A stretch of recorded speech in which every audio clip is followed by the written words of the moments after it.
And we're gonna do a double-decker taco, or a taco that's soft on the outside, a layer of refried beans attaches it to a hard shell taco, and then the hard shell taco is lined with cheese. The filling is a double meat, because it's a double taco, it's ground beef and fresh Mexican chorizo. So I started with 1 pound of lean ground sirloin. I cooked it up with some onion, garlic, and a jalapeno pepper. And instead of using those seasoning packets, everybody has a base set of spices. And a lot of people have granulated garlic, granulated onion, and chili powder. And then I have a palm full of smoked sweet paprika to make it really earthy and smoky. And then best friends, cumin and coriander. And in this case, we used fresh garlic and onion. I brown the meat first, and then I push that off to the side after I've toasted the spices for the beef.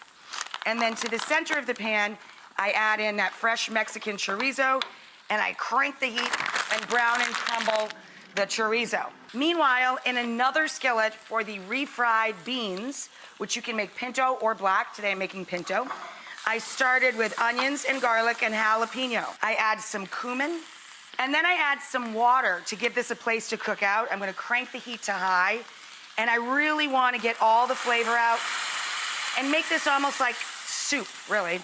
Then we're gonna puree it in the food processor and throw it back in the pan.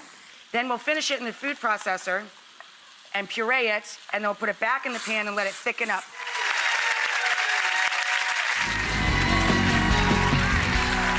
Our spiced meat, which has chili powder and smoked sweet paprika and cumin and coriander, fresh onion, jalapeno or serrano peppers, and garlic, we cook that out with the Mexican chorizo. I'm gonna keep it moist by adding a little water. And at this point, we can turn this down nice and low and just let that simmer. Keep adding water if the meat gets too dry. Meanwhile, we cooked out with a little bit of water our pinto beans, also with the building blocks of onion, serrano or jalapeno, garlic, in the pan, can of pintos, a little bit of cumin, salt, pepper, and a little water. Now we're gonna puree that in the food processor. And this is a delicious bean dip, or we're gonna use it as refried beans to glue our soft and hard shell tacos together. To this, we're gonna add a splash of hot sauce, cayenne pepper sauce. We're gonna add a little bit of cilantro, the juice of 1 lime for a little acidity. Delicious on its own with just toasted tortillas, again, as a delicious bean dip, or to make nachos, vegetarian nachos to top with.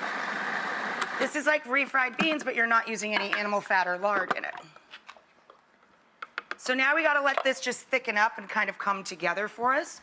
So I pour it right back into the exact same skillet, put it back over the flame, but a very low flame, and let that gently thicken until you're ready to serve.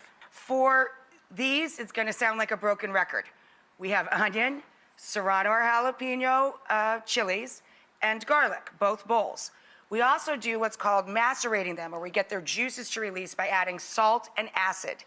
So for the pico and the guacamole, I've juiced limes into the bowl. Lemons work too, of course. Lemons are delicious. So lemon or lime juice, salt, your chilies, your onion, your garlic. Let that bleed. Pico only gets seeded tomatoes. The guacamole, all we have to do is add avocado. To both, I've added a small amount of cilantro. Mash this with a fork. Add your tomatoes to your pico. And those are our 2 salsas.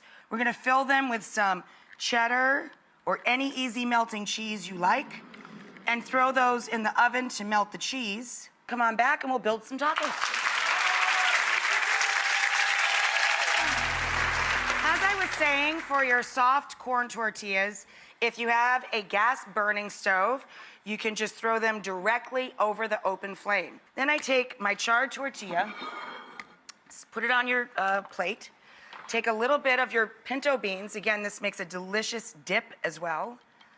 And we're gonna use that to make this stick to the other guy.